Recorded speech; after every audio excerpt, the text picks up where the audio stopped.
ఇంగ్లాండ్తో ఆరంభం కానున్న 5 మ్యాచ్ల టెస్ట్ సిరీస్ కోసం భారత జట్టు సన్నద్ధమవుతుంది. హైదరాబాద్లోని ఉప్పల్ వేదికగా గురువారం నుంచి భారత్, ఇంగ్లాండ్ జట్ల మధ్య మొదటి టెస్ట్ మ్యాచ్ జరగనుంది. ఈ క్రమంలో ఇప్పటికే ఇరు జట్లు హైదరాబాద్ చేరుకున్నాయి.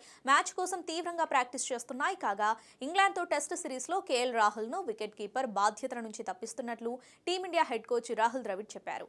ఈ సిరీస్లో అతడు కేవలం బ్యాటర్గానే బరిలోకి దిగనున్నట్లు వెల్లడించాడు. ఇంగ్లాండ్తో టెస్ట్ సిరీస్కు జట్టును ఎంపిక చేసే ముందే దీనిపై నిర్ణయం తీసుకున్నట్లు తెలిపాడు. అందుకనే ధ్రువ్ జురేల్, కేఎస్ భరత్లను వికెట్ కీపర్లుగా ఎంపిక చేసినట్లు చెప్పాడు.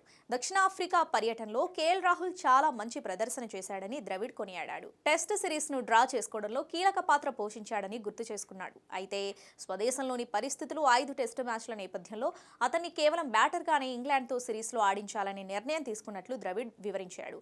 ఇక కేఎస్ భరత్, ధ్రువ్ జురేలలో ఒకరు వికెట్ కీపర్గా తుది జట్టులోకి వస్తారు అని ద్రవిడ్ చెప్పాడు. స్వదేశంలోని పిచ్లు, స్పిన్కు అనుకూలించే పరిస్థితులున్న నేపథ్యంలో స్పెషలిస్ట్ వికెట్ కీపర్ ఖచ్చితంగా ఉండాలన్నాడు.